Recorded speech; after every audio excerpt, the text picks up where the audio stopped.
Bruce Lynn. I'm the Executive Director of the Great Lakes Shipwreck Historical Society.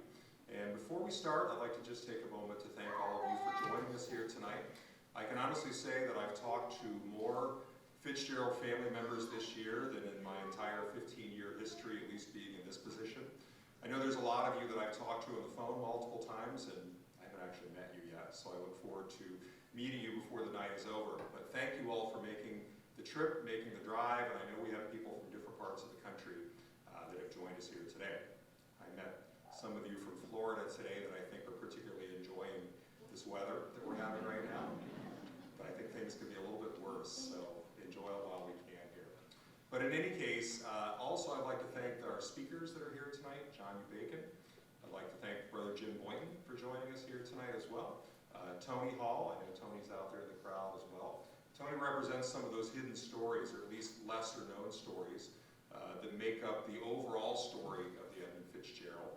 And that, if you think in terms of what Tony and his crew did, he was a crewman on board the Wood Rush, that when there was news that the Fitzgerald might have been missing, they suddenly got the call to, from Duluth, make the trip across the lake and try to get to the last known position of the Edmund Fitzgerald. Tony's with us tonight as well. Michael Zronik, who was one of his fellow crewmen, supposed to be with us tonight, but he wasn't able to be here, so we're sorry we'll miss Michael, but we'll have him back another year as well. But for everybody also who's tuning in via our live stream, we'd like to welcome you too. Over the years, we've been doing this for about 5 years as far as the live stream goes, and we've had literally hundreds of thousands of people who've been able to tune in. And it's just one more way that we can have a remembrance and also keep the memory alive of that ship, of that crew of 29 that were on board, and by that same token also remind people about other shipwrecks on the Great Lakes at the same time. We often try to couple one with the other, and I think that's important at the same time, because if we think about those other shipwrecks, we think of the Fitzgerald, we think of these families that are here today, we also think about all those other thousands of wrecks that had crewmen that perished on them and also had families as well at the same time. So we very often try to couple one with the other. But in any case, thank you all for being here tonight. And one thing that we're going to try to do within a limited amount of time tonight is share some of those chapters of the history that make up the story of the Edmund Fitzgerald. And I think most of you and the people in this room, more than just about anybody else, are going to be aware of all the different facets that make up this story. Not just over the last 50 years, but going back to June of 1958 when that ship was launched. You can see over my left shoulder, some of you I can tell are watching the monitor, and some of that imagery, you're seeing the ship being launched, you're seeing different aspects of the story, let alone those photographs of those 29 men that were on board the ship when it sank. We actually have some crewmen that served on the Fitzgerald with us here tonight too, and one in particular that I've gotten to know pretty well. Richard, glad you and Teresa are able to be with us here tonight too.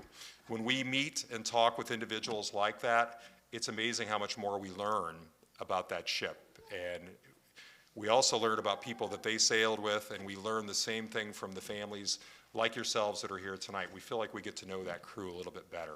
And that helps us do what we do here at the Shipwreck Museum. It helps us to better understand the story. So with that, we're going to get right into the program, but I would first like to introduce a friend of mine by the name of Brother Jim Boynton, Society of Jesus. Jim is going to come up and provide the invocation.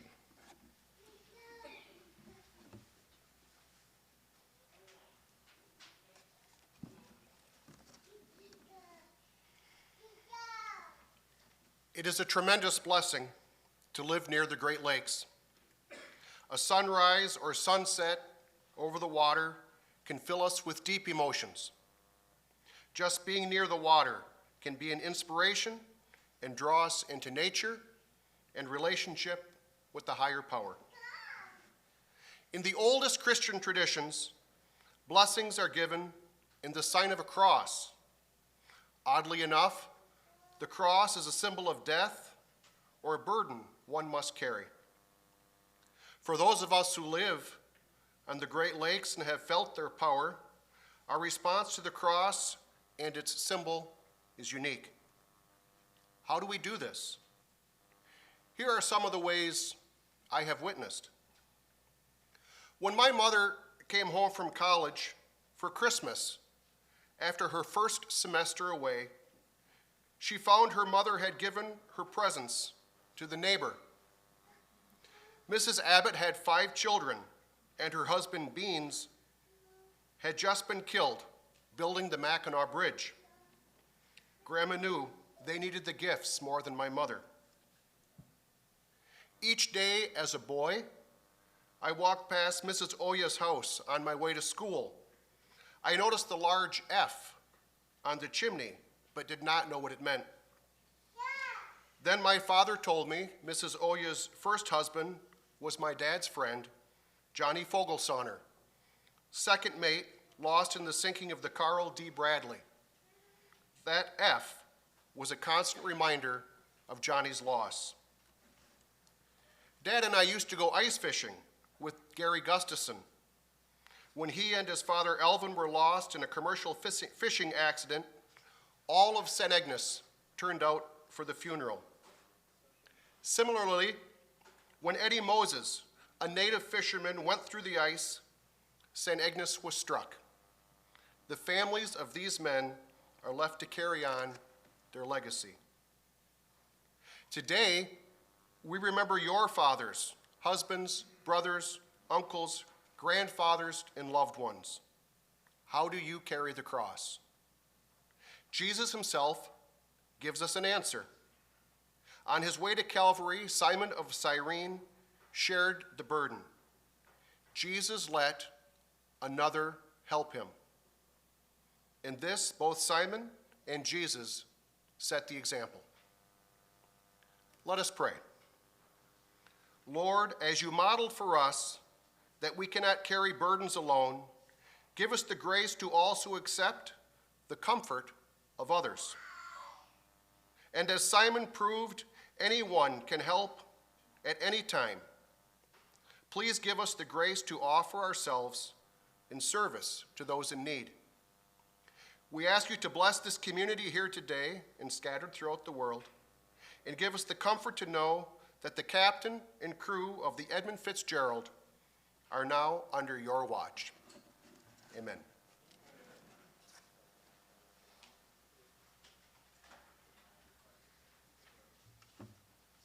Thank you, Brother Jim. So next we're going to move into what we call reflections. And I can look back to my first few years under my predecessor, Tom Farnquist, who's in the audience tonight, coming to this program. Tom started this tradition after the bell had been brought up and made a part of this gallery. Started the tradition of having different individuals coming in that could speak to a different aspect of the history of this story of the Edmund Fitzgerald. I kind of alluded to that a little bit in my opening remarks, and really, I think this is probably one of the more enlightening aspects of this memorial each year, because we will hear from people that had either a direct connection or in many different ways have learned just that much more about the story and can share it with the rest of us. The first person I'm going to introduce tonight has probably done more research on this subject in recent 3 years to tell us all about this story. And his name is John U. Bacon. I got to meet John about 3 years ago when he started this process of researching and ultimately writing a book about the Fitzgerald. And I have to admit, I had known of John before because I used to listen to Michigan radio. I would hear a lot about Michigan football. That made me wonder about him a little bit, but I'm a Buckeye, so that explained that. But the more I listened to him, the more interested I became in those stories he would share about the team. But I became even more interesting yet when I read his book about the Halifax explosion. An excellent book. Most Americans don't know this story, but it is a story of Canada and the U.S. coming together at the same time through a very tragic event. What he did in that book is he brought the human stories out. And I knew when he started talking about a Fitzgerald book, we were going to see some stories that we had never seen before. And that's exactly what John has brought to his book, The Gales of November. So with that, I will introduce author, historian, and Michigan football expert, John U. Bacon.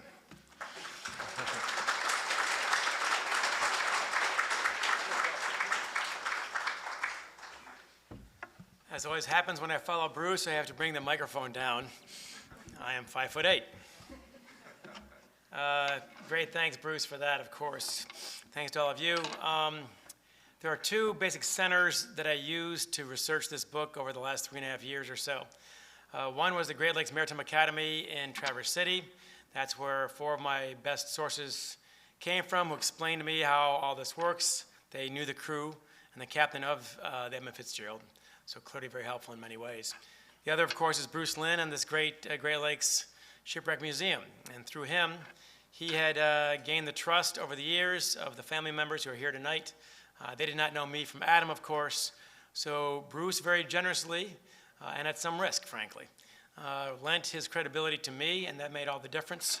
Despite the fact, as he pointed out, that Bruce is a fervent Ohio State Buckeye fan, and I am not.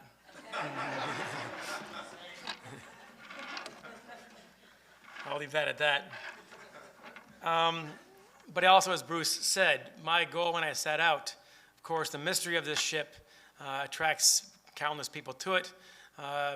We all try to advance, I suppose, certain theories and shrink others perhaps along the way, but that was not my motivating force, it's not my drive, and certainly I got to know about the Edmund Fitzgerald. I wanted to tell a bigger story, basically. One, about the ship itself, about shipping itself, but especially about the men involved and the families involved, many of whom are here today. The Fitz was, in fact, all that. When you write a book proposal, by the way, you put together about 50 pages, and you send it out to New York, and then it circulates around the publishers. You're basically a geologist from Shell Oil Company, pitching Shell that, hey, there's oil down there, and you hope that Shell buys it, basically. In this case, the oil just kept on springing up. Every time I looked at the story, it got better and better and better, including, and more interesting, certainly, including, of course, the fact that the Fitzgerald really was the greatest ship on the Great Lakes.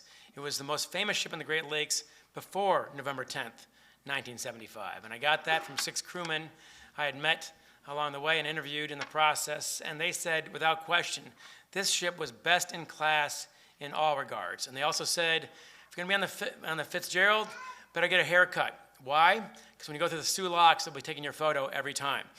And the crowds would wait for you for a day to come through. So, taking a bigger scope than that, of course, than just that, I wanted to see why was the Fitz so important? Why was shipping so important? And I learned a lot of things about that, of course.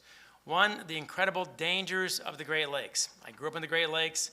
I thought I knew them very well, and I had no clue. When I talked to the experienced sailors, perhaps the greatest shock I had was that to an experienced sailor who's been on both the Atlantic Ocean and the Great Lakes, they say the Great Lakes are far more dangerous, and it's not even close. And of course, the salty captains, they would just laugh when they saw us, until, of course, they got on the Great Lakes, saw the waves, and sought safe harbor. That's what they did. So, and as Rick Barthuldi, one of my other experts, said, how dangerous are the Great Lakes? Ask 30,000 men on the bottom. That's how dangerous they are. That is 1 per day, every day, for a century. That's how many people we lost from 1875 to 1975. And I think it's very fitting and very generous of the families here to always recognize the fact that this is part of a much bigger picture, of course.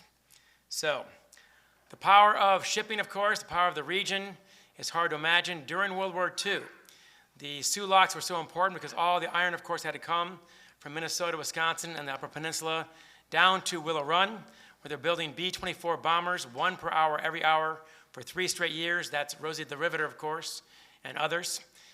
Their work was so essential to the war effort, the arsenal of democracy, that FDR commissioned in 1943 a new lock be built, finished by 1943. They finished that in 15 months, working 24 hours a day, every day for 15 months, an incredible effort, and also positioned 7,000 troops there during World War II. It was the single most guarded point in North America during World War II.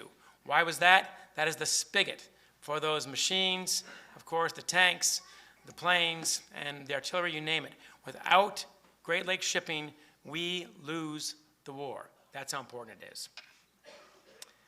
Then, of course, the power of the region. I talked about that a bit earlier, how expansive this region was. This was Silicon Valley before Silicon Valley.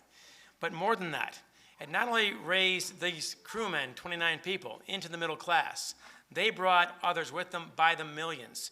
The shipping industry lifted millions into the middle class. You can see that in Michigan alone, of course, from 1945 to 1975, the state highways, the state parks, the state universities. Between 1945 and 1975, the state universities of Michigan increased from 9 to 15, and the 9 we already had expanded greatly. Michigan State started with 4,000 students in 1945. They finished with 40,000 students in 1969. That's how much this fueled the growth of this region. And of course, ultimately, these crewmen's kids would go to those schools in Wisconsin, Minnesota, Michigan, and elsewhere. Shipping, as I said earlier, is 3 times more efficient than trains and 6 times more efficient than trucks. That's an incredible advantage. That's why you move anything you possibly can on these ships. And if this is the case, of course, they would carry 26,000 tons of taconite per trip 50 times a year.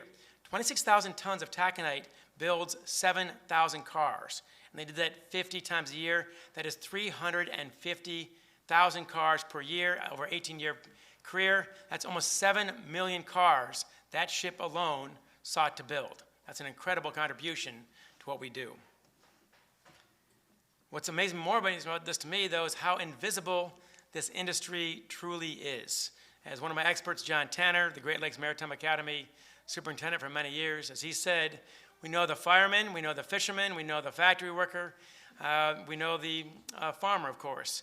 We don't know the sailor. And why is that? There are only 30 on a ship, times 300 ships, that's 9,000 sailors at the heyday. All right, again, spread out amongst 8 states. You're not going to meet them, and even if they live next door to you, you're still not going to meet them because, of course, those guys are on a ship, as you know.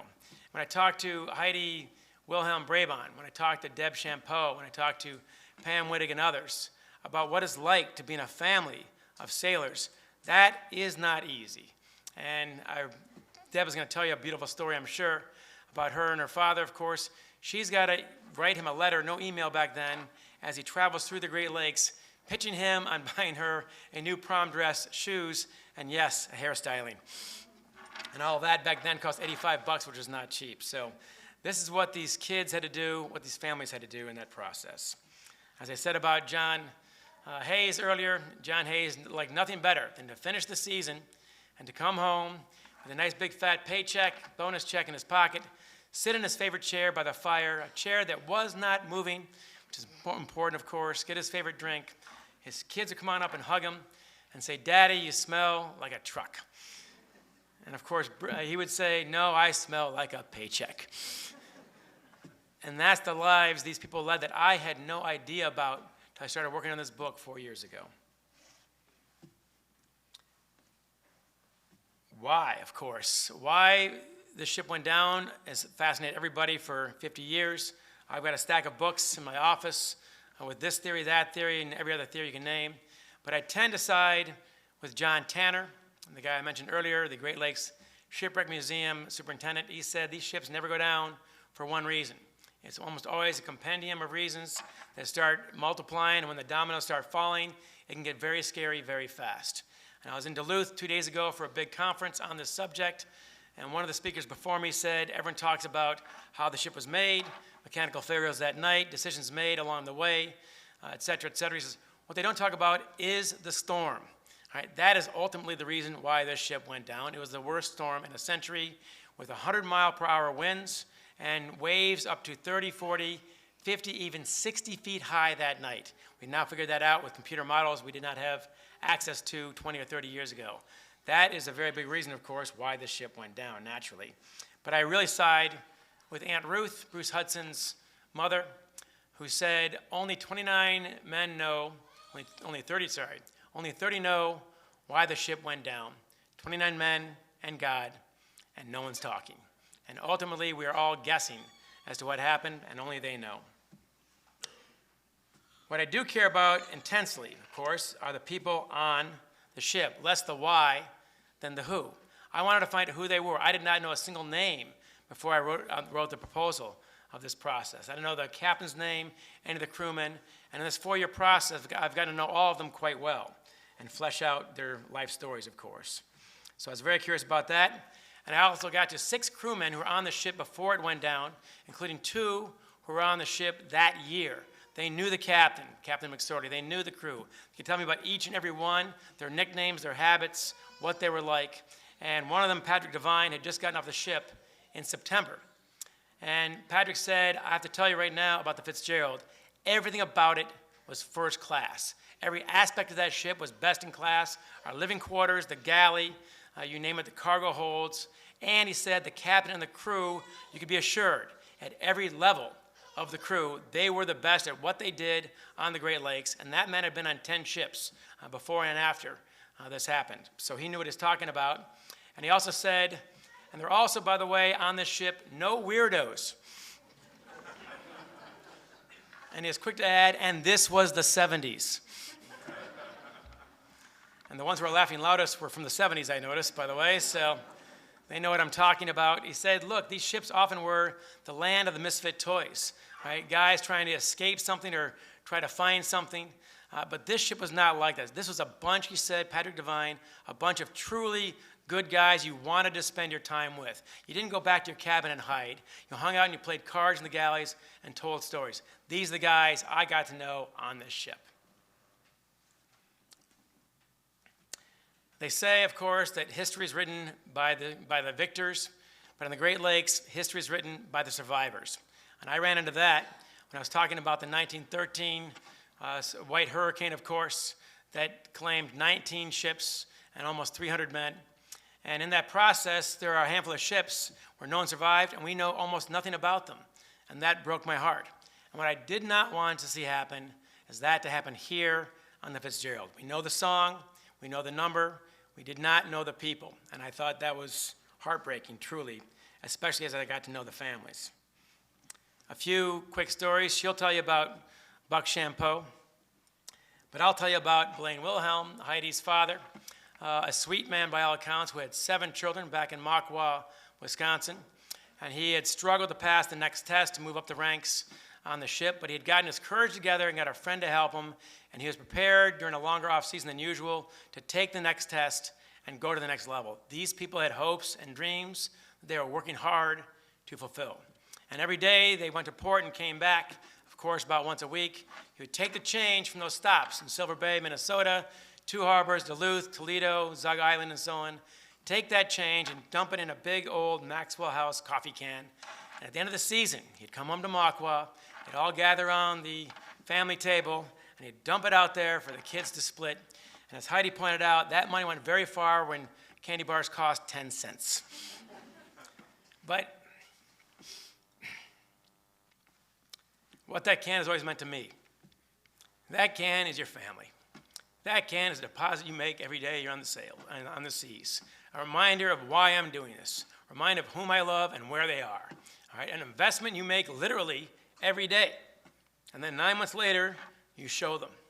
You show them how you felt about them when you're gone. That is asking a lot. We've got Bruce Hudson, of course. Bruce Hudson was a 22-year-old deckhand on the ship, an Ohio State student who took a couple summers off to make some very good money at the time, and he was very judicious with how he spent it. He saved a lot of it except for his hotshot 1972 Dodge Challenger burgundy muscle car. In the passenger side, in the back seat, there's a sticker, all right, of the Columbia Transportation logo you see on that stack. That's how proud he was to be on the Edmund Fitzgerald. And he and his buddy, Mark Thomas, also of Cleveland, were about to head out that summer in 3 days. All right, in 3 days, about to head out, that November, on a cross-country trip to Colorado and to California. And as I said earlier, they're going to Colorado to get Coors beer, which was considered quite exotic at the time. I still love that fact, by the way. But in the meantime, he finds out that his girlfriend is pregnant. Cindy Reynolds calls him at the payphone at Silver Bay, Minnesota, and he says right away, don't worry, we'll move in together. We'll raise our child ourselves. We'll be okay. And she's deeply reassured by this, of course. And then she tells him to go ahead and go on that trip with Mark Thomas. You've earned it, and you'll be back in plenty of time, of course, when the child comes up in June. And I'm pleased to say that daughter is Heather, and she's here with us tonight. These are the lives these men led. Last one, Eddie Binden. Eddie Binden, we got to know because 2 years earlier, wearing a very similar suit, my son, Teddy Bacon, was asked to ring the bell for Eddie Binden here. Why is that? Because Eddie Binden and his wife, Helen, were 47 years old. They had no children. and they didn't plan to have any children, of course, at that point. What he did do, however, is want to celebrate their 25th anniversary by buying her a 2-carat diamond ring in Duluth, Minnesota, the day before they left on November 8th, 1975. And instead of stuffing that into his duffel bag like you normally would, he gave it to a good friend of his in Duluth with the address and a love note to wrap around that case to mail back to his wife. And of course, we know the rest of that story. 3 days later, she gets that in the mail. And with that, of course, she put the ring on her finger, wore it for the rest of her life, and never remarried. And I would not have known that unless we were involved in your family. And Teddy Bacon, my son, came up here 2 years ago, rang that bell, and we have a picture of him walking back through the aisle with tears in his eyes. I knew nothing about Eddie Bindon 2 years ago. All right? And these are the lives we discover by getting to know you. And that is a life clearly that was worth living and clearly a life worth remembering. From this ship, it was such a shocking event when this ship went down. 6,000 ships went down from 1875 to 1975, as I said earlier. 6,000 ships. A more stunning stat is since November 10th, 1975, the number is 0. Why is that? When this ship went down, it was the golden boy of the Great Lakes. It was Titanic, truly. It was 9/11 for the shipping industry. And as John Tanner told me, when do you fix anything? When it's broken. This is the ship that convinced everybody that we must do things differently than we're doing them now. And 6,000 before did not reform the industry, but this one did. And there's your proof, of course. What changed? Forecasting improved, communications with the captains improved, but also plain old common sense. Right? Instead of the previous greed of the corporations and the aggressiveness of the captains in many cases, right, common sense kicked in, and I can prove it to you because exactly 1 year ago, minus 1 day, on November 11th of last year, windy day, I'm down there getting my photo taken for this book. That's the flap cover. 30-mile-per-hour winds, 40-mile-per-hour winds, 10-foot waves. Nothing like what they saw that night, of course, 50 years ago, but enough that every single ship in Whitefish Bay was anchored that day. And I guarantee you that 50 years earlier, not one of them would be. That is a testament to the crew of the Edmund Fitzgerald. They're the ones who instilled that common sense in the generations that followed. They also say that you're not truly gone until the last person who remembers you, who cared about you, who loved you, is also gone. In this case, of course, I was afraid of losing the crew twice. All right, once, of course, on November 10th, 1975, and again, by only knowing a number and not who they were. And that I thought, again, I could not abide by. I can say this, I know more about that than I did a month ago. I'm uniquely positioned, as it turns out, the last month to tell you just how incredibly well remembered these people are. I've been on a book tour, 20 stops in 10 states, from Miami to Montana. I've done probably almost 100 interviews on Goodreads.com, and we're surprised. We knew the dads of the Great Lakes were going to be attracted to this book. We did not expect on Goodreads.com the women in their 30s and 40s to outnumber everybody else 2-1. We are finding new people with this story, to tell this story, to pass on the legacy of who these men were. And that definitely surprised me. I was more surprised when we put the 2 chapters on the Gordon Lightfoot song, the unlikely creation of it, as well as the unlikely success of it, into Rolling Stone magazine in an excerpt. And that story for 2 days was the hottest story in Rolling Stone magazine until Taylor Swift sneezed on Wednesday. And we lost our spot. But think about that for a second. These people worldwide who read Rolling Stone magazine were not here last year. They're probably not watching the podcast. They're not part of this circle. All right, and now they are. The circle is not shrinking as it does for most of us. It is actually expanding for this crew and their legacy around the world. I think nothing proves that more than today's event at 2 o'clock. I can't speak for Bruce Lynn, but I can speak for myself. I was stunned when I stood there at a similar podium and looked out in this crowd, and man, you had to look around to really see it. I could not see any space. All right, it's about 2,000 to 3,000 people, I think, and I think 3,000 is a fair estimate based on my rough doing calculations on what 3 miles of cars will get you. All right, 3,000 people, and it was still 30 degrees, and they're wearing their Carhartts and their boots, and there's 90 minutes, and I didn't see anybody leave. I didn't see them on their cell phones. I didn't see them do anything other than pay respects for the people who are here. That was an incredible display. If you drive through that lane, you saw license plates from Iowa, from Florida, from all over the United States and Canada. It was an incredible display and one we could not have scripted. We had no tickets, we had no reservations, we had no idea who exactly was going to show up, how many, and from where. That, if Aunt Ruth could see that. Aunt Ruth, on November 9th, 2015, talked to Gordon Lightfoot from a phone in the crew's quarters when Pam Wittig was here, talking about her aunt. Gordon Lightfoot comes charging into the crew's quarters. He's there to see them. He's not there to play. He's there with Rick Haynes, his bass player, and I talked to him as well. The first thing you ask is, where is Aunt Ruth? And Pam Wittig told them that Aunt Ruth is on her deathbed in South Carolina. Give me a phone. So he calls up Aunt Ruth, and they're talking, and she tells him that she promised Bruce through prayer that she would join him before the 40th anniversary in heaven so they could be together, because Bruce had been alone too long. And of course, Gordon Lightfoot himself is getting choked up when he's hearing this, and he understands her wishes. She hangs up the phone and says to Cindy Reynolds, the mother of Bruce Hudson's child, and says, I was talking to Gordon. That's how well they knew each other. That's how close they were. That's how much this story draws people to it. And then a few hours later, she honored her promise to Bruce Hudson and joined him in heaven.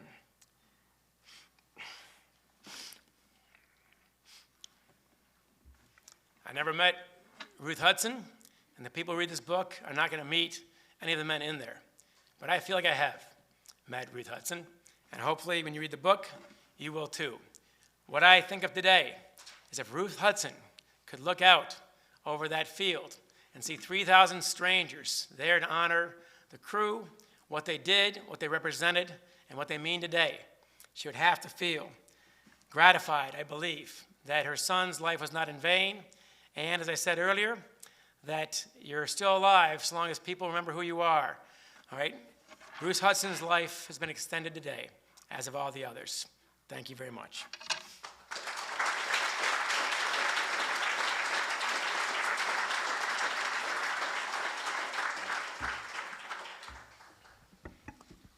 Thank you, John, so much. Not only for bringing context to the ship for so many people that maybe don't know as much about the story itself, but really bringing to everybody in this room, but also anybody who reads what he's put into his book, the stories of these men and the people that were around them at the same time, which really does, to me, those are the most important stories, and that's really what brings this ship and crew to life and keeps their memory alive at the same time. We're very fortunate here tonight, not only to have John as a speaker, but also we have some of the individuals that actually are in his book and other people's books. These are the, I wouldn't say unknown stories, but these are the lesser known stories that make up the overall story of the Edmund Fitzgerald. And the next speaker, and I mentioned his name, Tony Hall, in my introduction and my opening remarks. Tony is definitely an individual, and Mike Zeranek, if he were here, exactly the same way, that really put their lives on the line to try to save their fellow man. And in this case, traveling all the way across Lake Superior in a storm that's severe enough to sink a 729-foot ship so quickly that they didn't have a chance to get a distress signal out. But those gentlemen put their lives on the line under the command of Captain Jimmy Hobaugh. They crossed the lake. And Tony, I invite you to come up to the podium and share a little bit of your story. I was looking in the wrong direction.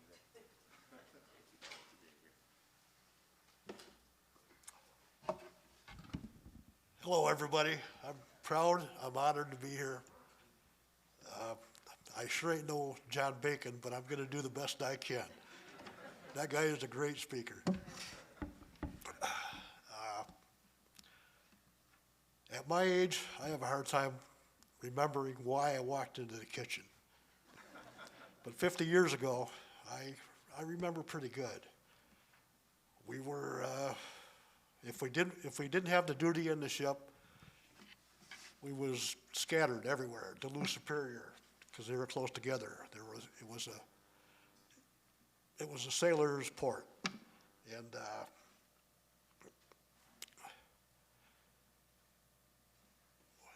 when we got the call, it come over the PA system, TV screens, you know, for all crew members, get back to the wood rush. And so we all hustled to get back to the ship. When me and a couple of buddies got back, we were hustling to get extra food on board, water, fuel, anything else we could think of. And we left Duluth with about 2/3 of our crew, and the rest met us in Sault Ste. Marie when we finally got there.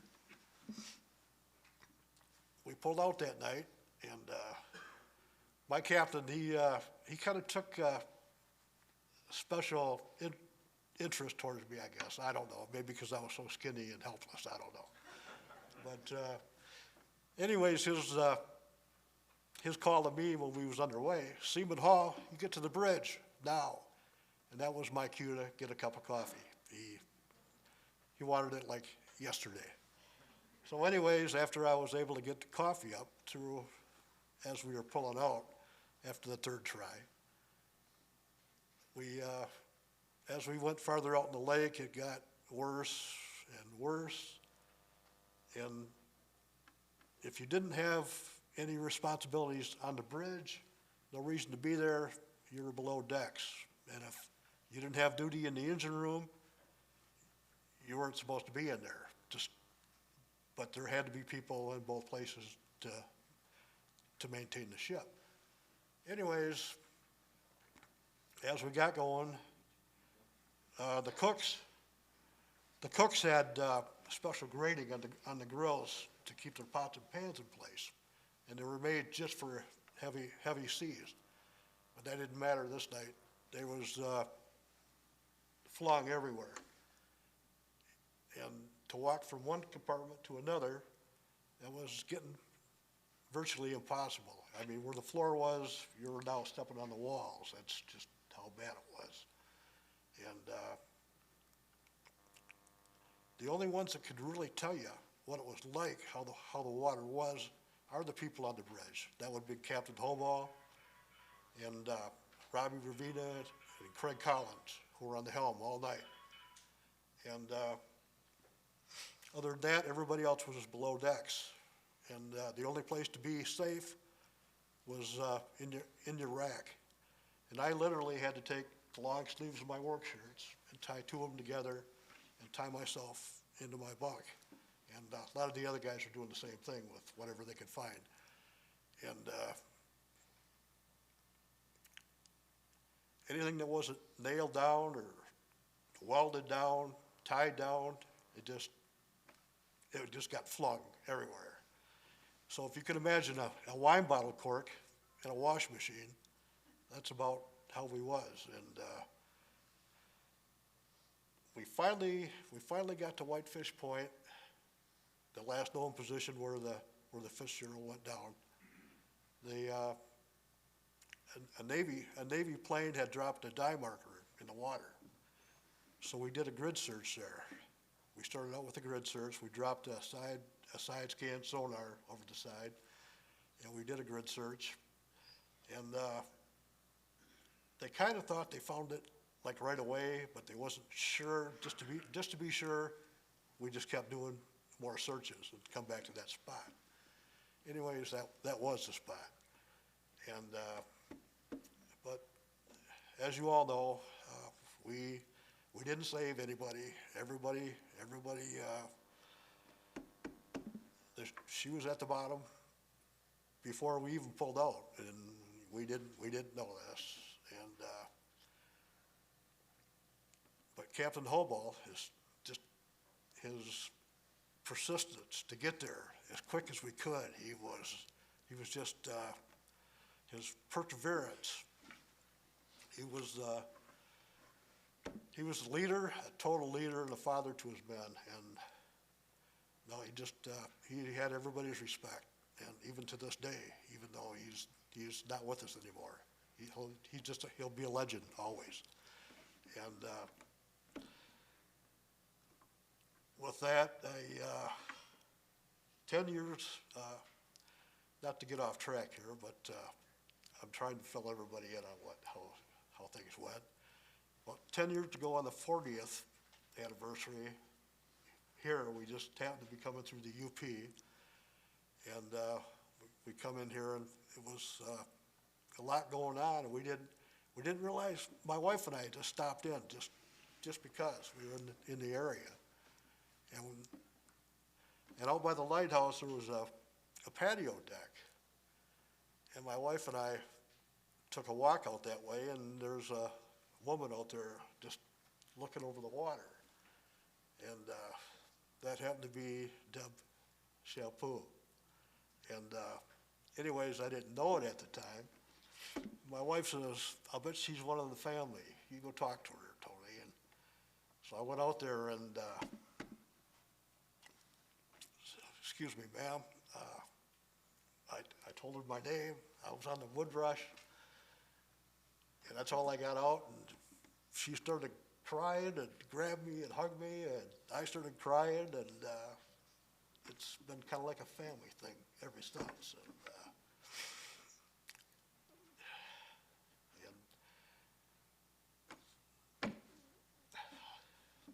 I'm sorry, folks. That's all I got.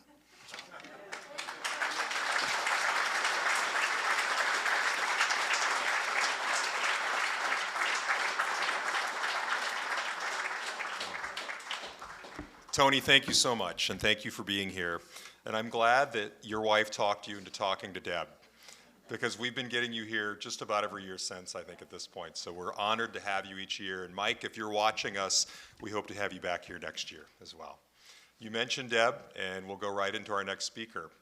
Debbie Shampoo is she's the daughter of Oliver Buck Shampoo, third assistant engineer on board the Fitzgerald, but she was also instrumental in lobbying the Canadian government, along with Aunt Ruth Hudson, and Janice Armagost, Cheryl Rosman, to make the possibility of having this bell here, and also having that wreck site being declared a grave site.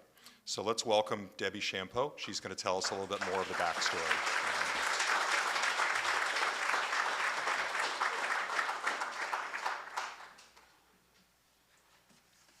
Hi, everyone. My name is Deb Gomez-Felder, but I use my maiden name to be here with, too tall. There we go.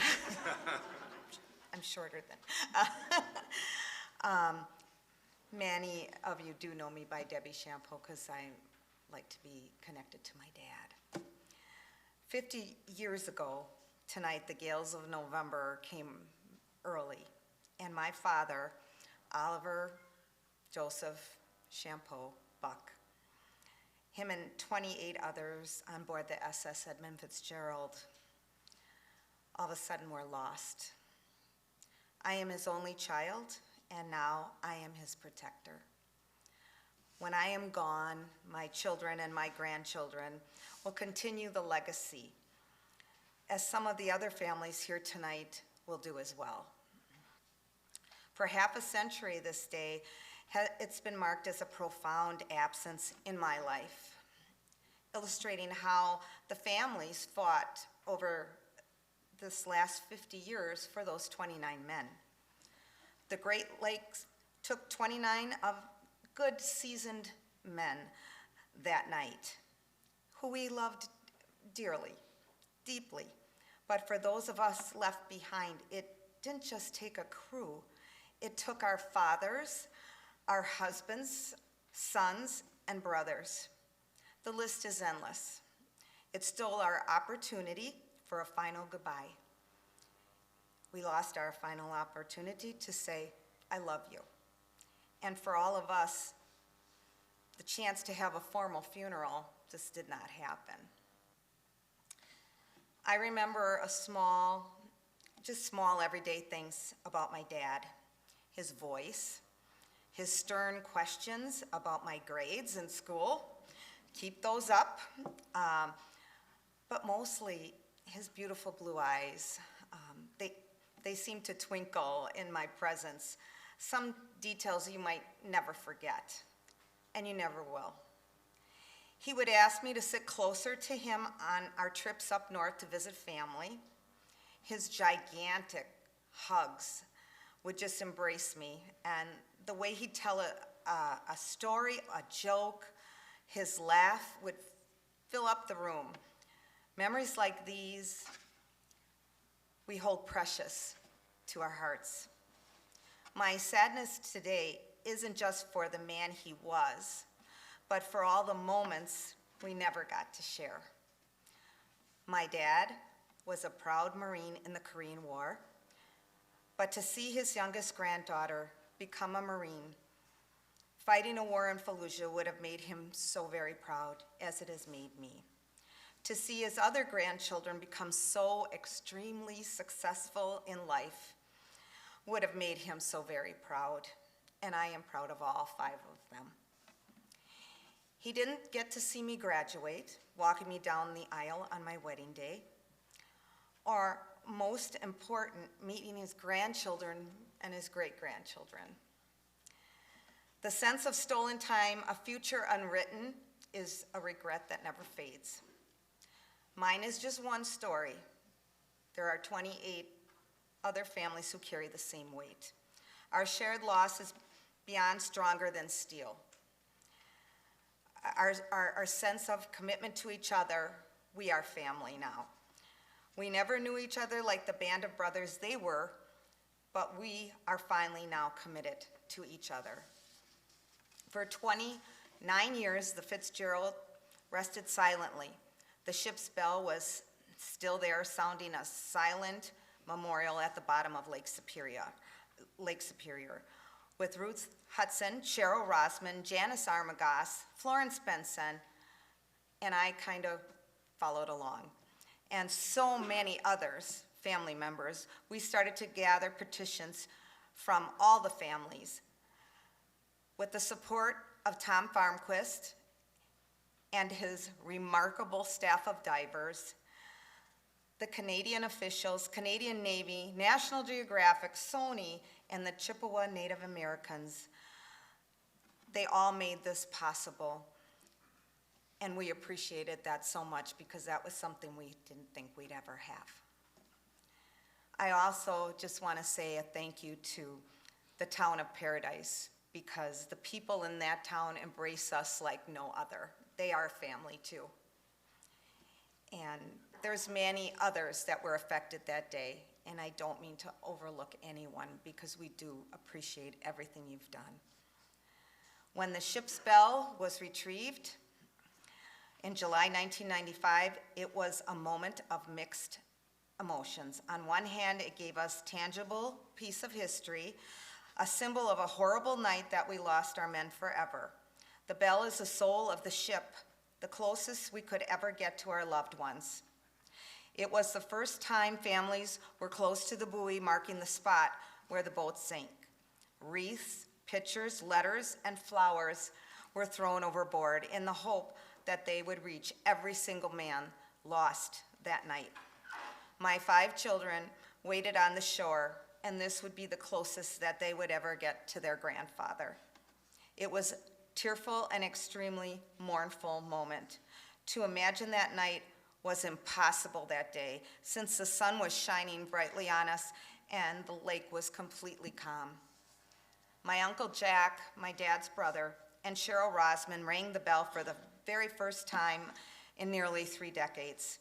It reminded us that the men, our loved ones, could not be retrieved. They are all still in a permanent place in the lake. Our quest became to keep the wreck of the Edmund Fitzgerald a gravesite. No divers, no future investigations. We, the families, they're here today, some of us, made it sacred to never be disturbed again. Next, our mission became to spot a declared grave, to make that site a declared grave. Our strong leaders led the way to carry out just that. No more diving, no more treasure hunting, no more conspiracy theories, leaving our men with dignity and the respect they deserve. We felt that way then, as we do today, and will continue to go into the future. In 2006, the Ontario government amended the Ontario Heritage Act to protect the shipwreck as a watery grave. This has been an ongoing fight from then to now and probably into the future. There are no mysteries there. There are no more answers we need 50 years later.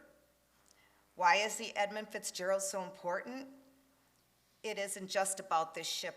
Anyone who has lost family on the Great Lakes is just as important as our loss is.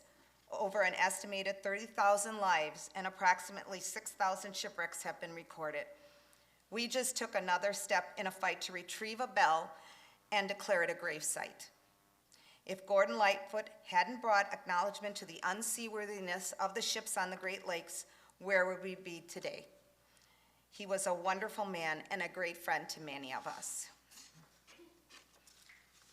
The lake holds its secrets, but it holds our men, respecting and giving them the dignity that they deserve. This was our final act of love. This annual ceremony, the museum at Whitefish Point, the Mariners Church in Detroit, and many other places, these are all our living memorials. They are how we pass the stories to the next generation. No matter where we are and who we're with, we are still connected with our 29 families. I thank Bruce Lynn and his wonderful staff. They have supported us, accommodating us, and we're really not an easy bunch. We can be quite demanding every year, not just this year, and we appreciate everything he does and his staff for us. 50 years later, we are still here, a community of families bound by a shared loss, but also by a deep and an unbreakable love. I'm not the naive 17-year-old girl I once was. I and many others have heard it all. Our message now is still, no more diving. This is my father's grave and other people's husbands, fathers, brothers. We don't want them disturbed. Our bond is just not in mourning, but in a shared commitment to remember and to be on guard to protect and honor the final resting place through the next generations. We are alive and well, and we'll never stop our commitment to those we love. My father's not here, but he lives in my memory. He lives in my heart and in the laughter of his grandchildren and his great-grandchildren. And in the enduring legacy of the Edmund Fitzgerald, he lives on through me. We, the families, carried out the impossible. We are continually on watch.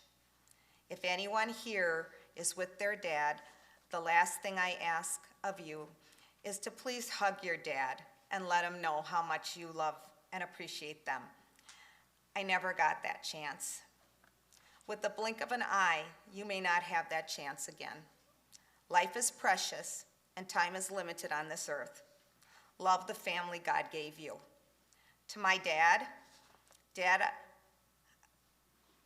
I hope I've made you proud, and know I love you very much.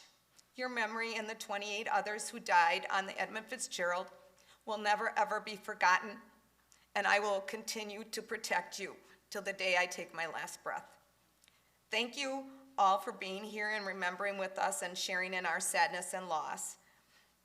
May the 29 men of the Fitzgerald rest in peace. We will never, ever forget you. Thank you.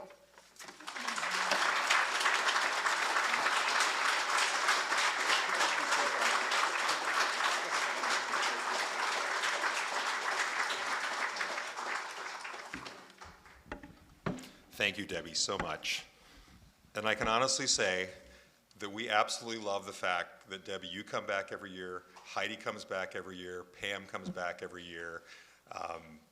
It's like, I've said it before, it's like a small family reunion that we all have each year when you come back, and that also includes Tony and Michael and everybody who's been coming back and joining us. And I will say this too, we are so happy that we have so many generations represented here at the same time of Fitzgerald families. Now, we're going to shift over to one aspect of the story of the Edmund Fitzgerald that really separates it pretty much from every other shipwreck on the Great Lakes. That difference is the fact that a Canadian folk singer by the name of Gordon Lightfoot wrote a song about the Edmund Fitzgerald. And as much as we all like to think here at the Shipwreck Museum that we do a really good job of telling the story of the Edmund Fitzgerald, there's nothing that we can do that compares to Gordon Lightfoot. Because if it wasn't for Gordon Lightfoot, it would not be in the public imagination as it is now. It would not be a story of a shipwreck that people throughout the country and really throughout the world are familiar with. Now, the story of the song itself is one worth telling over and over. And this is where Mike Fornes of the Gordon Lightfoot Tribute is a masterful storyteller. He got to know Gordon Lightfoot, the man. His band got to know Gordon Lightfoot's band. And really, Mike does a fantastic job of telling this story, and it is an amazing one. So let's give a round of applause to Mike Fornes of the Gordon Lightfoot Tribute.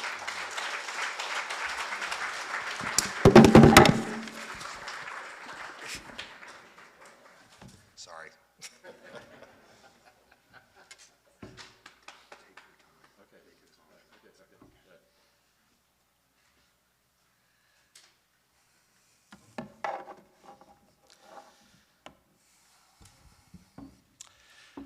I spoke about this topic earlier today, and many of you, I saw the hands go up, were outside. You're going to hear some things again, but I've got some stuff I saved for you in here that they didn't get to hear outdoors. We didn't have time. It was cold out there, you know. But I'm going to let you in on a few things that they didn't have. I have read that, that Gordon heard about the sinking of the ship while flying on a flight from Los Angeles cross country. And that isn't borne out by his tour schedule. His tour schedule in the fall of 1975 was actually in Detroit on the 8th of November. On the 9th of November, he was in Boston. And on the 10th, he was off and then never played again until the 21st of the month when he was in New York. Now, maybe he went to Los Angeles on some business. Maybe he did read about it on a plane coming back. But does it really matter? He told me that he heard about it on the news the night it went down. He said he was in his writing room upstairs in his home in Toronto, and was fooling around with 3 or 4 chords that he just remembered from an old Irish dirge when he was a child. Didn't have any real purpose to it. It's just something he was working on at the time and happened to remember these mournful chords. And he went downstairs about 11 o'clock to get a cup of coffee. And the news was on. CBC television was telling about this ship that went down in Lake Superior, the Edmund Fitzgerald. And Gord said it was windy that night in Toronto. But he said he was horrified because Gordon was a sailor. Gordon used to sail the Port Huron to Mackinac sailboat race in his boat. He got a bigger one later on and did Chicago to Mackinac a few times. So he knew what could happen on the Great Lakes with storms, but nothing like this. This would be, far and beyond worse than anything he had ever seen. But he had a feeling for that, for those people. And in the days that followed, there wasn't much news that followed. There didn't have anything new to report, really. Nothing had been found of any evidence that was newsworthy. The ship was gone, and nobody knew much else.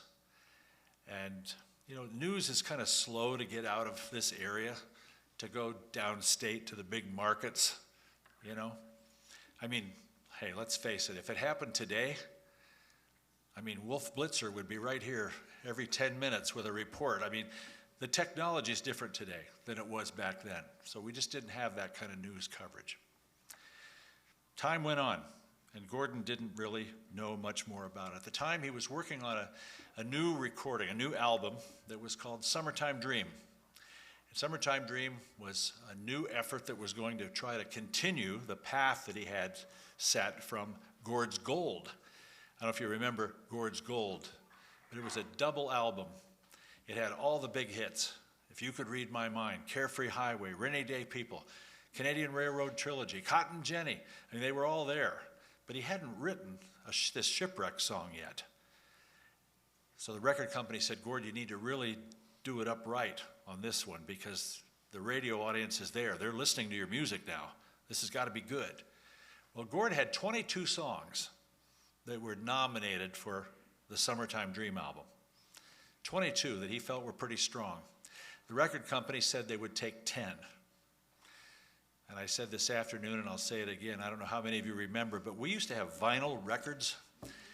We'd have 5 songs on one side, and then we'd turn them over. We'd play 5 songs on the other side. And that's how it worked. And songs back then were 2.5 to 3.5 minutes long. That's all the radio stations wanted because they had too many commercials to play. So to have a song that was longer was very unusual. So Gord was in good shape. He had music to put on this album. But he had a legal pad, and he started scratching out words and writing things down to try and get the order of events as to what happened with this ship. And as time went on, he was lacking in facts. He didn't have enough information. And then here was an article in Newsweek magazine that talked about the ship. And it wasn't a cover story. It wasn't a feature story. It was a blurb in the middle of the magazine in a news index that talked about other stories that were going on.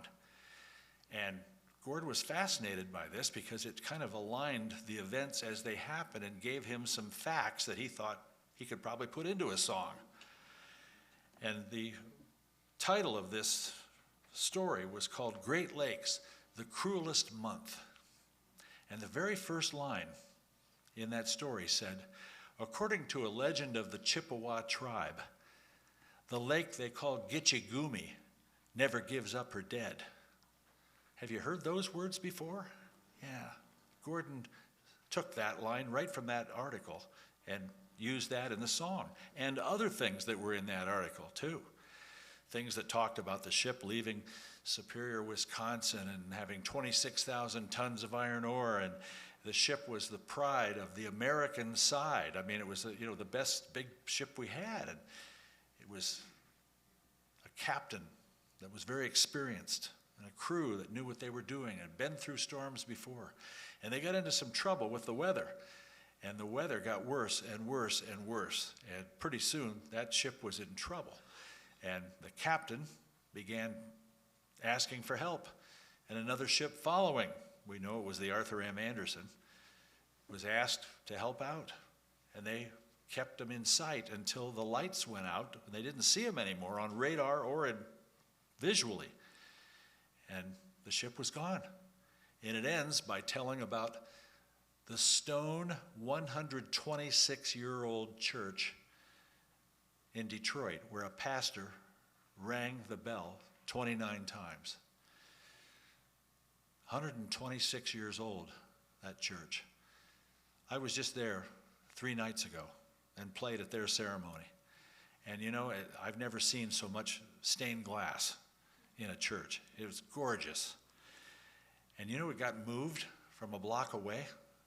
They picked that whole church up and moved it on a railroad system and didn't disturb one stone in the church. It's remarkable. It's really remarkable. But 50 years ago, it was 126 years old. That's really, really something.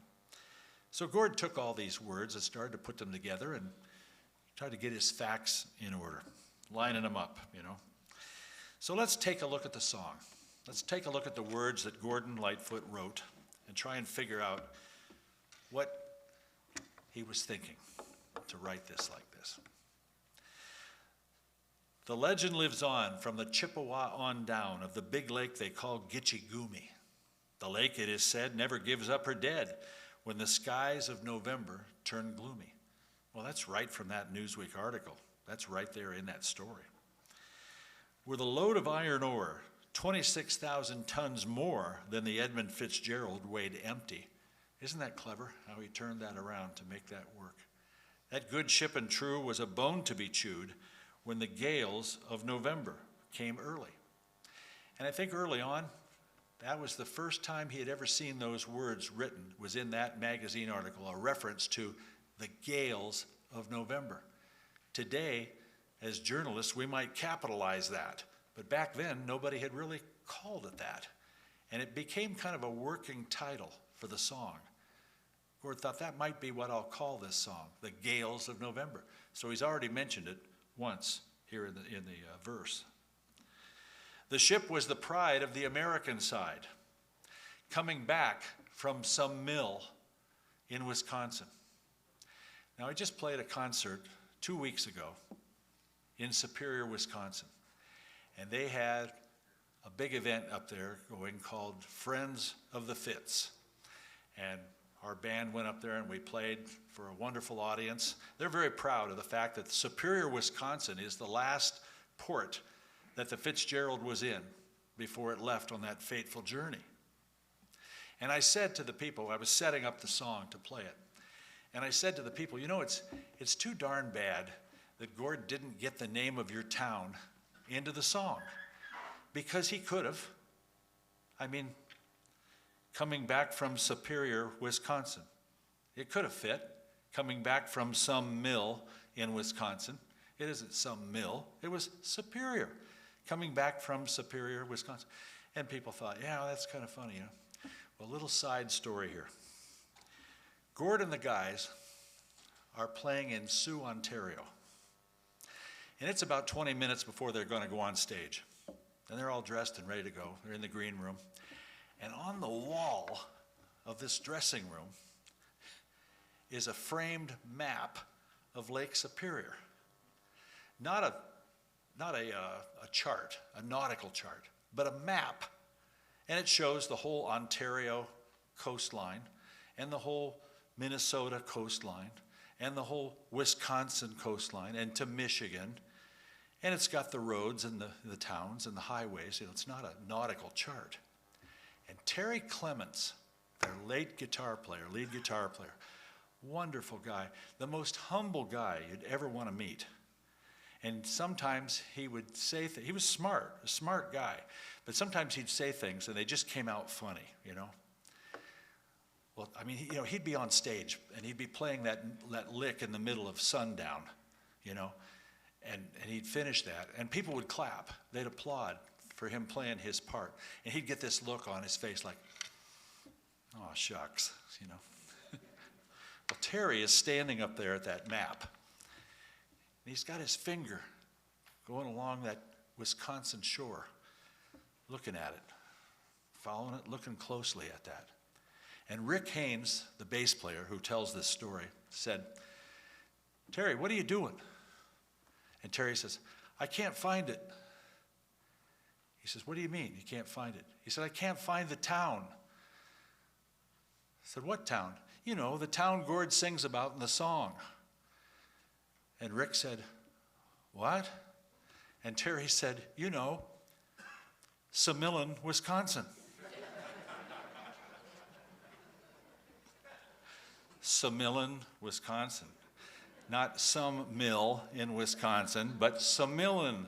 How many times had he played that in a concert, and you know, every night for years, and probably never saw it written out, and he just assumed that's what Gord was singing about, was Sumillan, Wisconsin. Okay. As the big freighters go, it was bigger than most, with a crew and good captain well seasoned, concluding some terms with a couple of steel firms when they left fully loaded for Cleveland. I asked Gord about that, because the route of the ship was pretty well known. You know, they were going first to Zug Island, near Detroit. You know, it's a dumping ground. It's a place where ships dump their cargo and then railroads come in and pick it up and take it where it's got to go. After that, they were going to Toledo. After that, they were going to Cleveland. So Gord, what's up? Gord said, well, I thought Cleveland rhymed the best. So Cleveland got in the song. And you know, it works. With a crew and good captain well seasoned, when they left fully loaded for Cleveland, and later that night when the ship's bell rang, could it be the north wind they'd been feeling? I mean, it all rhymes. It works out. I mean, come on. Would we have liked the song as much if he had sang, when they left fully loaded for Zug Island? You know, it wouldn't have had the same appeal, the same romance to it, right? The wind in the wires made a tattletale sound. Wow, that's descriptive. And a wave broke over the railing, and every man knew, as the captain did too, 'twas the witch of November come stealing. The dawn came late, and the breakfast had to wait, when the gales of November came slashing. When afternoon came, it was freezing rain in the face of a hurricane west wind. Probably right from that article in Newsweek magazine. When supper time came, the old cook came on deck saying, "Fellas, it's too rough to feed you." Now, do we know that the cook really said that? You know, we'll never know. But Gord did some research, and through letters that he wrote and phone calls that he made and people he talked to, he found out that's what happened on the Anderson. They weren't eating. So probably it was the same way on the Fitzgerald. Who wants to cook when that's going on? You know, who wants to eat anything when that's going on? Nobody, right? At 7 p.m., a main hatchway caved in. He said, "Fellas, it's been good to know you." And that line was the line that was made famous by Ruth and Cheryl and Janice and the others who went to see Gord in concert in Green Bay and got backstage and challenged Gordon. And Ruth said, "I don't like that line in the song. My boy Bruce was in charge of the hatch covers. You make it sound like my son sank the ship." Wow. Gord took a step back. That was hard. He didn't write anything in that song to point the finger at somebody or place blame on anybody. But to hear that, I mean, you know, wow. And it wasn't until that next summer that Canadian television program, Dive Detectives, when exploration was allowed, got video and showed the ships broken in two. That must have happened awfully fast and awfully violent. The hatch covers leaked? Well, at the time, that's what the Coast Guard told us. That's what they thought. That's what the National Transportation Safety Board thought. But here's evidence. And Gordon changed the line in the song. Can't change the record, but in live performance, he now sang a different line there. At 7 p.m., it grew dark. It was then he said, "Fellas, it's been good to know you." The captain wired in he had water coming in, and the good ship and crew was in peril. And later that night, when his lights went out of sight, came the wreck of the Edmund Fitzgerald. Pretty well straight from what he read in Newsweek and what he found out in his research from talking to people. You see, Gordon didn't get any of these things by Googling them, you know. He talked to people to get the facts straight. This next line, this is how you get into the Songwriters Hall of Fame. Does anyone know where the love of God goes when the waves turn the minutes to hours? Wow. The Reverend Todd down at the Mariners Church the other night gave a short little homily at the beginning of the program about that line and said, you know, was God present when that happened? And he assured us that he was. He was there, and that it was his will, and that we don't always understand it, but that's what happened. The searchers all say they'd have made Whitefish Bay if they'd put 15 more miles behind her. And then there's all those theories, you know, which we've heard from different people, and John told us so well that no one cause, probably. They might have split up, Gord said, or they might have capsized. They may have broke deep and took water. And then there's the line that always hits me so hard every year coming here. And all that remains are the faces and the names of the wives and the sons and the daughters. And there all of you are. Why did this ship sink? So many factors. Weather, overloading. Did they hit bottom at some point? Was the hull compromised? Were they taking in more water? Did the load shift? They couldn't pump out enough water. The two storms colliding like a cyclone, a bomb cyclone. All that topside damage that we don't think happened on the bottom. We think it happened up above in the waves. The three sisters, the three big waves that hit them, that hit the Anderson right before they went to the Fitzgerald. So Gord takes us on a tour of the lakes. Lake Huron rolls. Superior sings in the rooms of her ice water mansion. Old Michigan steams like a young man's dreams. The islands and bays are for sportsmen. And farther below, Lake Ontario takes in what Lake Erie can send her. And the iron boats go, as the mariners all know, with the gales of November remembered.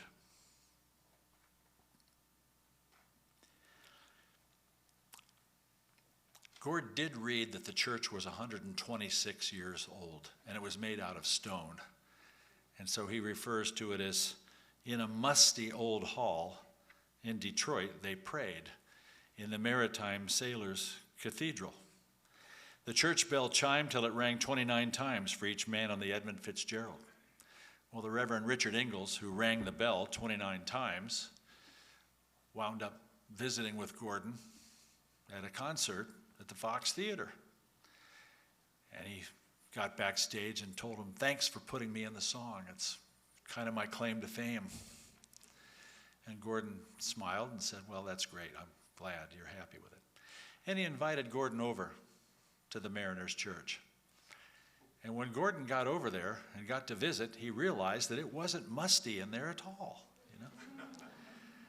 So now he's offended a pastor, you know. He felt terrible about that. So yeah, he changed that too. In live concerts, he changed that too. And so I do it too. So, in a rustic old hall in Detroit, they prayed. That's the way we're going to do it. And it's a reel, so it starts and ends the same way. The ending is the same as the beginning in a reel. The legend lives on from the Chippewa on down to the big lake they call Gitchigumi. Superior, they said, never gives up her dead when the gales of November come early. So into the studio go Gord and the band, and they're recording the songs for Summertime Dream, my favorite Gordon Lightfoot album. I love singing the songs on that album in concert. And in between takes, and they're, you know, adjusting microphones and working on this and working on that, changing instruments around, Gordon keeps playing those chords and humming this little tune. And Terry Clements said, "What is that? What are you doing?" And Gord said, "Well, it's this Shipwreck song I'm working on." And Terry said, "Well, how are you going to start it?" And Gord said, "I don't know. Come up with something." And Terry told me this story, that he came back and said, "Hey, Gord, your Shipwreck song, how about this?" What Terry liked to do a lot of times was play the vocal line in a song on his guitar as a lead guitar player. You know, he'd do it in the middle, like as a bridge. Well, he played that vocal line that Gord had been humming on an acoustic guitar. And Gord said, "No, that's not it. That's too soft. This is about a storm. This has got to have some intensity to it. It's got to be intense. It's got to really grab you." And Terry said, "Oh, okay." Well, he came back later and said, "Hey, what if I played this on my electric guitar and I played it through a distortion pedal and it sounded like this?" It's what we've heard on the record. And Gord said, "That's it. I love that. That's really good. That's good." And Rick Haynes, the bass player, said, "So what happened to this ship? Was it in a collision?" "Oh, a storm. Do you want the bass to like thunder sometimes?" Gord said, "That could work." Ed Ringwald, who played pedal steel guitar and played under the stage name of Pee Wee Charles, said, "You want the steel to kind of like have an eerie type of sound, kind of like wind, like a wind thing?" Gord said, "That could work. That could work, you know." Anyway, back to business. We got work to do here, the producer said. So they continue on doing the songs on Summertime Dream. And this was a process that took a while, and they're working and working and working. And one day they got some time left at the end of the session, and Gord just pops out of nowhere and says, "Hey, since we got a little time left here, let's play the Shipwreck song. Let's play it all the way through." And the guys in the band said, "What do we play? We've never heard it." He said, "Well, just, you know, I've kind of hummed it. I mean, it's kind of the same thing over and over again. Terry's going to start it for us, and Rick will come in with some bass, and, you know, Pee Wee's going to add some stuff. Just play what you feel. Just play what you feel. It's a song that's got a lot of feeling in it." Well, okay, let's go. They started to play it. They got about a verse and a half into it, 2 verses into it, and Gord stopped them and said, No, it's too fast. It's got to have soul. It's got to have more meaning. You've got to feel it more. Slow it down and play what you feel. Jump in and play what you feel. Okay, let's go. He counted it down. 1, 2, 3, 4, 5, 6. And they started the song and they got going. And just before they started, Barry Keane, the drummer, brought up a topic. And he said, "Gord, am I in this? Do we have drums in this song?" And Gord said, "Yeah, I'll nod to you when to come in." Like nothing about hit the hi-hat or the cymbal or play the snare drum first or the tom. Just I'll nod to you when to come in. Very little direction. They got to the second verse. After that, Gordon nodded at Barry, and he came in on the drums, and they played all the way through it, and they got it done. They played through the song. And Terry told me that he said, "Sheesh, that gave me the chills down my spine." And Rick said, "Gord, I think you've got a hit here with this, you know. Maybe this ought to be on the record," the guys said. Well, the producer knew they had 10 songs all picked out, and they were working on those. Well, why don't we just tell the record company to listen to it and see what they think? I mean, this album was going to come out a year after the ship went down, you know. On the other side of the glass, the engineer in the recording session said, "You guys want to hear it back again?" He said, "You mean you recorded it?" "Well, you've been fooling around with it for 2 weeks. I figured if you were going to play it all the way through, I'd roll tape." So he had it on tape. They listened to it, and they said, you know, wow. They played it for the record company. The record company said, "All right, get it ready to put on the album like you're doing the other songs, and we'll think about it." They worked on that song for 2 weeks, playing it over and over and over again, and they never could get it to sound the way that it sounded that first time they played it. And that's what you heard on the radio, the first time they had ever played the song. The guys in the band had no idea how it was going to go. They had never heard the words. You don't make records that way. And that's how that one was made. And it was 6 minutes long. And no radio station's going to play that back in that era. And you know what? They all did play it. They all played it. And it was the #1 song in Canada on their radio charts. #1. #2 in our country, by the way. Our top 40 had The Wreck of the Edmund Fitzgerald as #2. #1 on the top 40 charts, Barry Manilow, I Write the Songs. The Hot 100, which includes a little more rock and roll in it, The Wreck of the Edmund Fitzgerald, #2. #1 on the Hot 100, Rod Stewart, Tonight's the Night. Sometimes it works out that way. So, it's a song that's a story song. Gord was very proud of it. He was proud of the way it came out. Yeah, it was a big hit for him. Yeah, it made a lot of money. Yeah, he contributed 2 scholarships every year to the Great Lakes Maritime Academy, where Thomas Benson and David Weiss had gone to school and were on the Fitzgerald. And those scholarships continue to be given out today. Yeah, it was a big song that resonated in different ways with family members. Some have told me at first they didn't like it. And the reason? Because back in the 1970s, we had a lot of what we referred to as bubblegum music. And the bubblegum songs would come on, and then after that would be the wreck of the Edmund Fitzgerald. And then they'd finish and right into another bubblegum song. And some family members told me they didn't think it fit in that context. But as time went on, more and more family members were contacted by Gordon and had contact with him personally and through the mail. And they began to think of it as their song. I mean, it's about their men. It's about their ship. And I think today, I think it's probably pretty universally thought of in a good way, in a real good way. So, we're proud to be here to play it for you. We're going to do that after the call to the last watch. And I did find out, as I mentioned today, and if you weren't there to hear it, I'll tell you again, the rest of you can hear it again, that I did find out that Gordon did make it to the pearly gates. And when he got there, St. Peter was waiting at the podium, and he said, "Come on in, Gordon. Bring your guitar. We've got 29 men up here from a ship that are pretty anxious to meet you." Thanks for listening.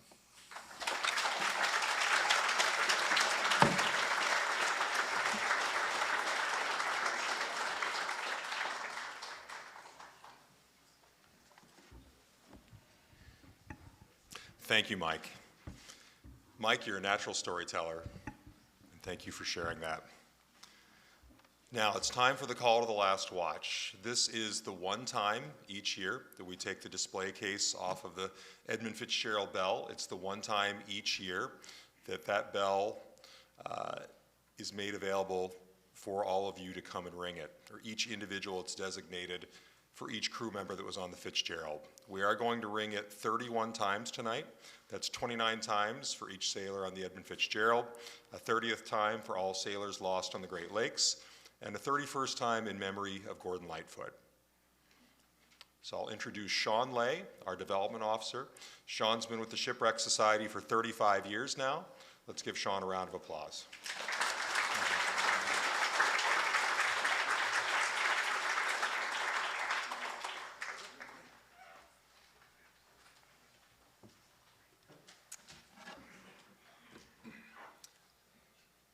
Call to the last watch, Captain Ernest M. McSorley.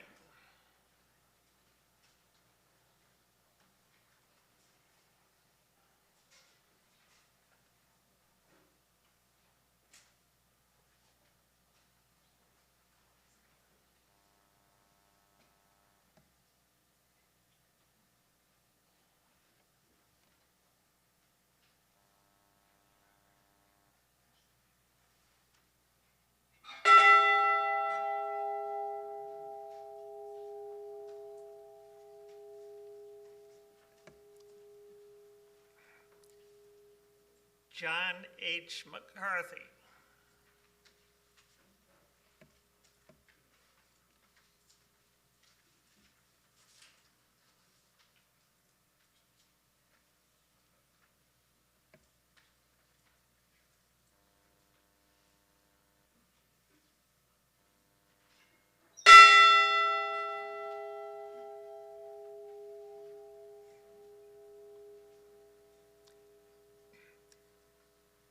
James Pratt.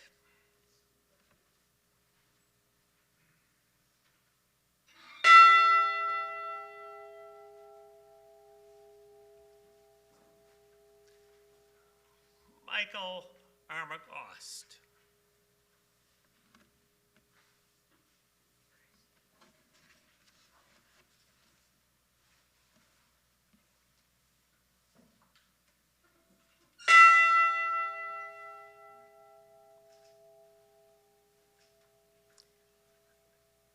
John D. Simmons.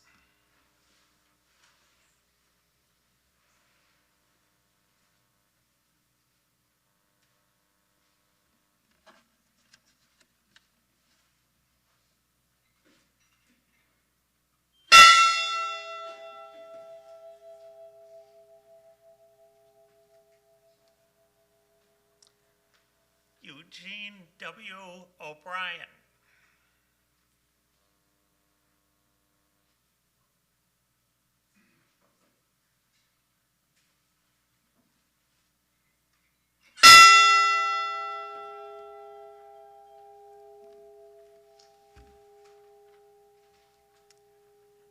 John J. Poviak.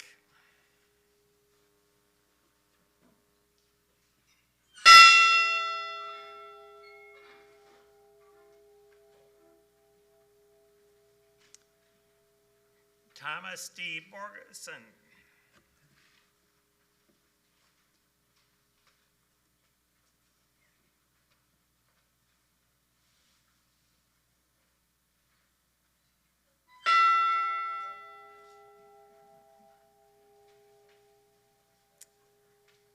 Ransom E. Cundy.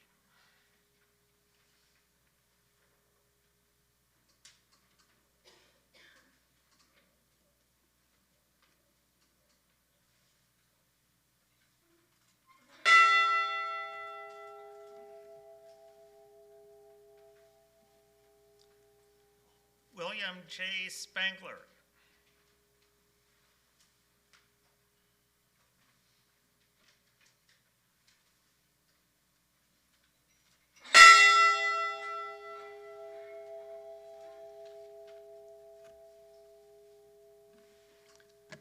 Bruce L. Hudson.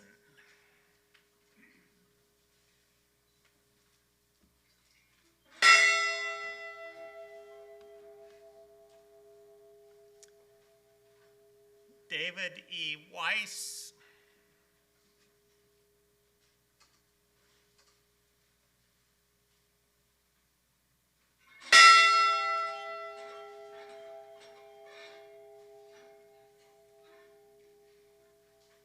Robert C. Rafferty.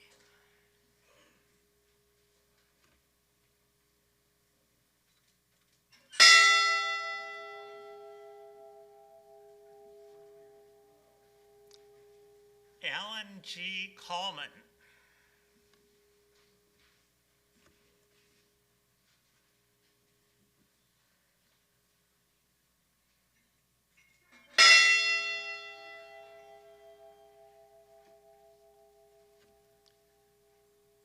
Frederick J. Beecher.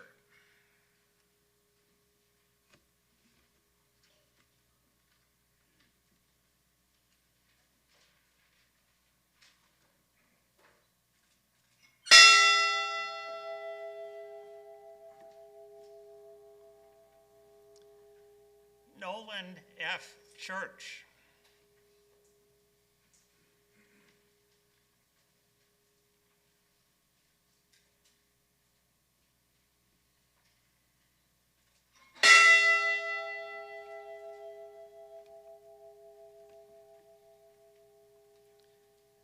George J. Hall.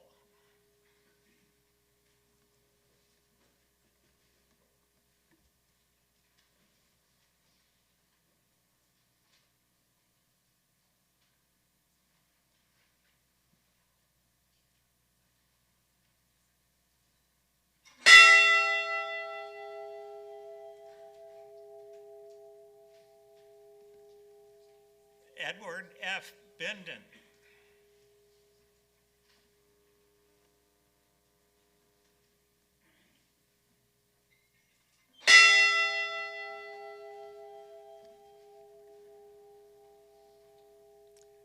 Thomas E. Edwards.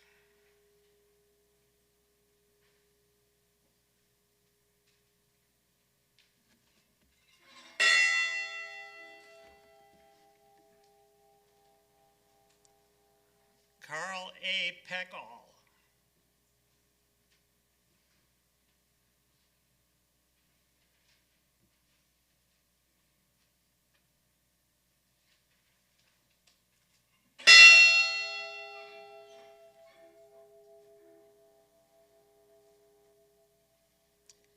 Mark A. Thomas.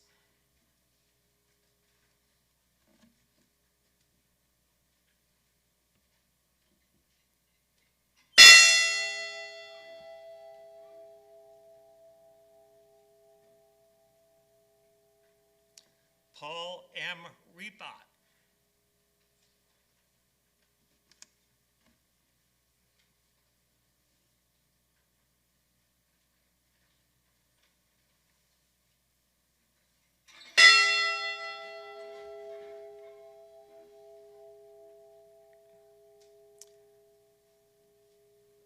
Russell G. Haskell.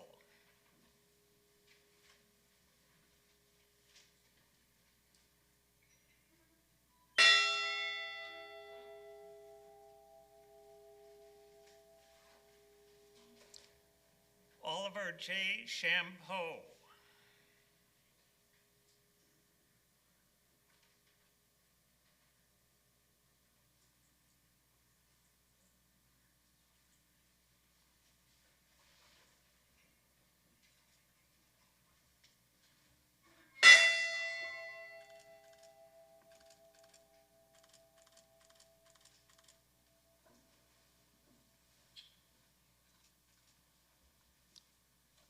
Blaine H. Wilhelm.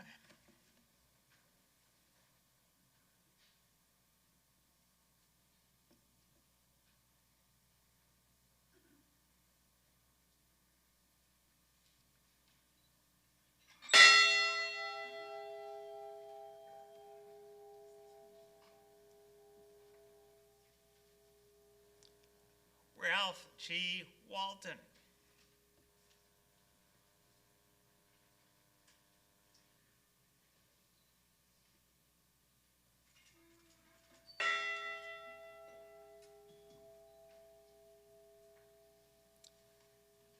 Thomas Benson.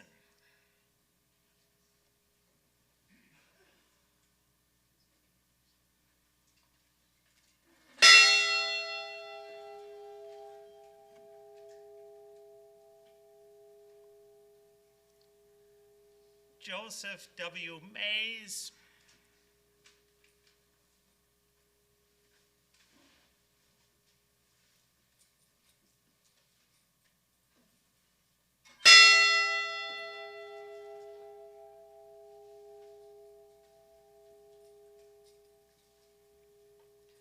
Gordon F. McClellan.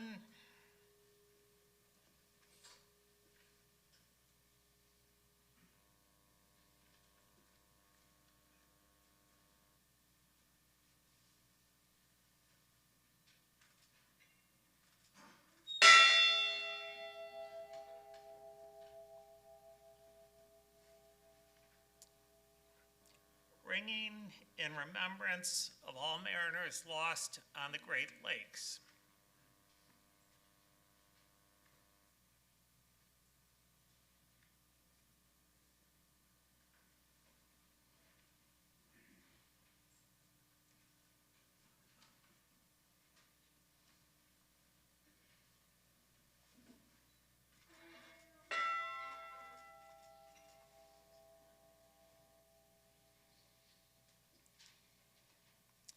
And ringing for Gordon Lightfoot.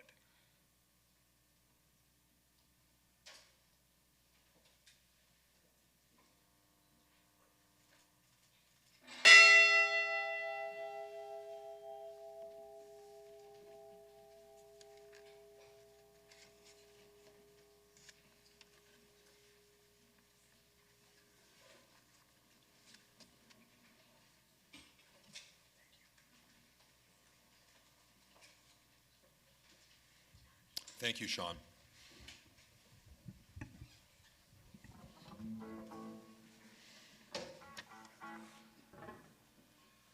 And now we'll have the wreck of the Edmund Fitzgerald by the Gordon Lightfoot Tribute.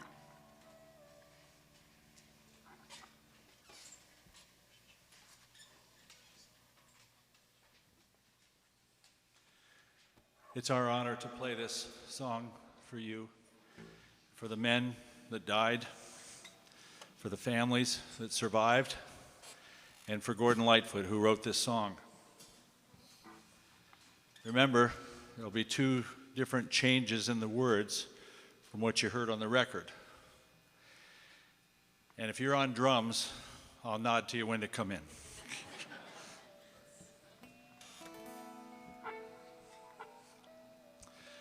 1, 2, 3, 4, 5, 6.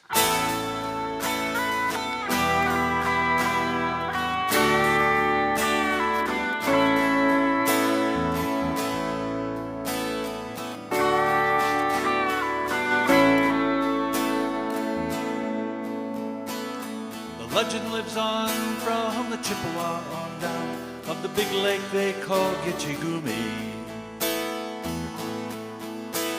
The lake, it is said, never gives up or dead when the skies of November turn gloomy. With a load of iron ore 26,000 tons more than the Edmund Fitzgerald weighed empty. That good ship and true was a bone to be chewed when the gales of November came early. The ship was the pride of the American side, coming back from some mill in Wisconsin. As the big freighters go, it was bigger than most, with a crew and good captain well seasoned, concluding some terms with a couple of steel firms when they left fully loaded for Cleveland. And later that night when the ship's bell rang, could it be the north wind they'd been feeling?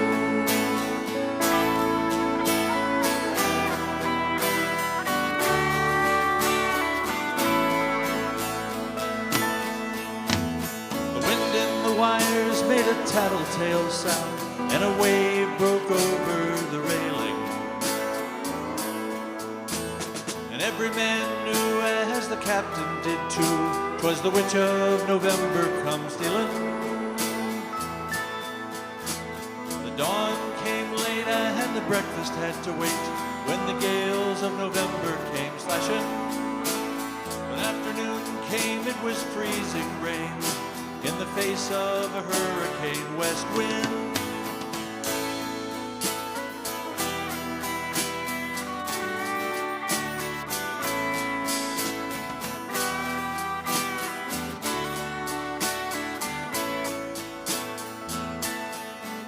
When supper time came, the old cook came on deck, saying, fellas, it's too rough to feed you.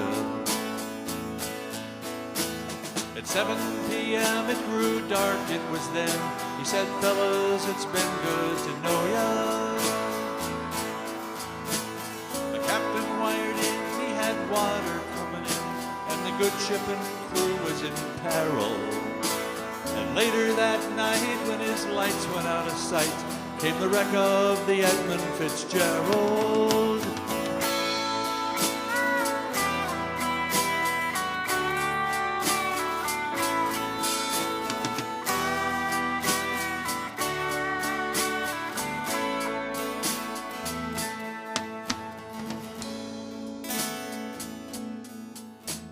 Does anyone know where the love of God goes when the waves turn the minutes to hours? Searchers all say they'd have made Whitefish Bay if they'd put 15 more miles behind her. They might have split up, or they might have capsized. They may have broke deep and took water.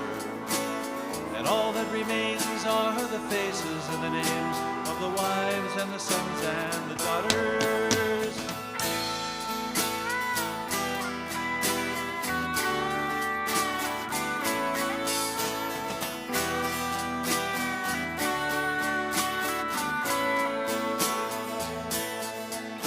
Lake Huron rolls, Superior sings in the rooms of her ice-water mansion. Old Michigan steams like a young man's dreams. The islands and bays are for sportsmen. And farther below, Lake Ontario takes in what Lake Erie can send her. And the iron boats go, as the mariners all know, with the gales of November remembered.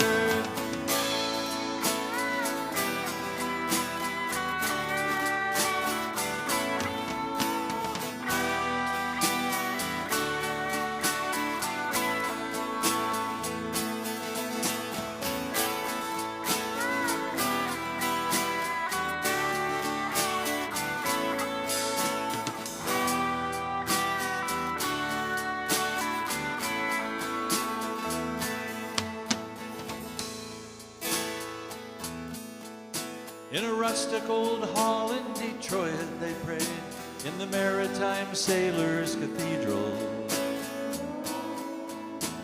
The church bell chimed till it rang 29 times for each man on the Edmund Fitzgerald.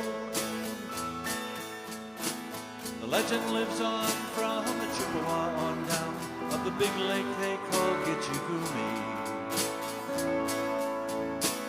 Superior, they said, never gives up her dead when the gales of November come early.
Gathering of this kind that we've had, at least in my time here over the last 15 years.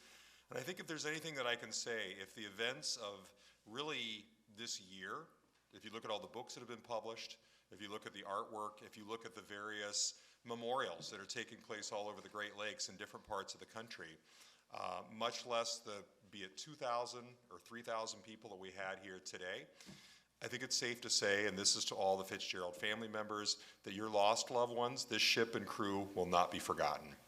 I think we can safely assume that at this point. So, to round out, I'm going to shift focus a little bit. I'd like to ask if we have any, I'm going to say members of the military in a second, but if we have any Marines or former Marines in the audience, I'd like you to stand up. It's the 250th anniversary of the Marine Corps. Let's give these Marines a round of applause. Thank you for your service.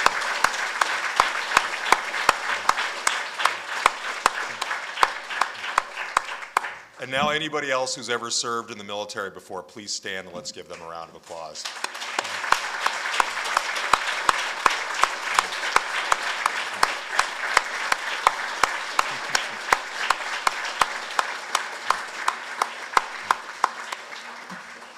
As you can probably imagine, there's a lot of work that goes into making this event a reality. For our Shipwreck Society staff that's here, and I know we've got a number of us, let's have the Shipwreck team, the Shipwreck Society staff, stand and let's give them a round of applause as well.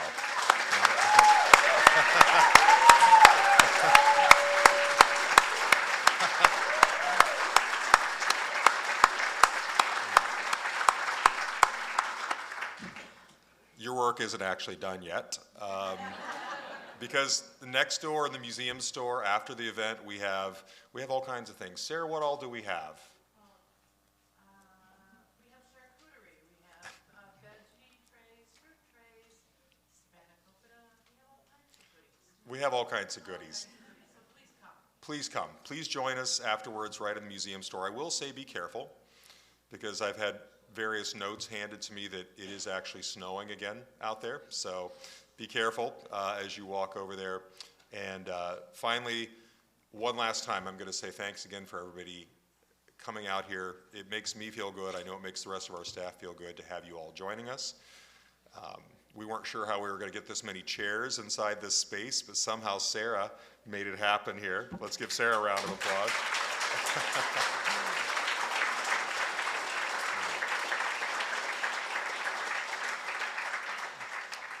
I think each time I mentioned an additional 10 to 20 chairs, I would get a look from Sarah.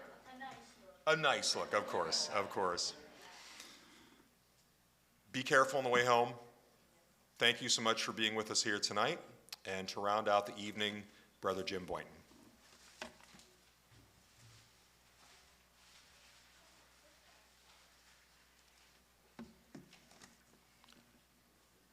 Let us pray. Lord, as we come to the end of our commemoration, we thank you for the lives we remember and the community they have formed.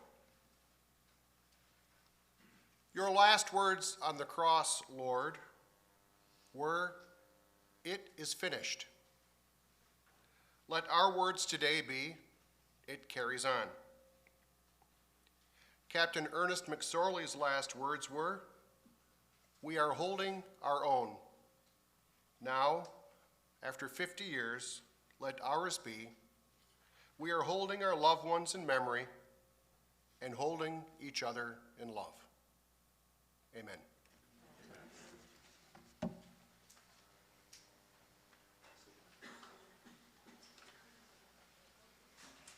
And with that, that ends this memorial event for the Edmund Fitzgerald.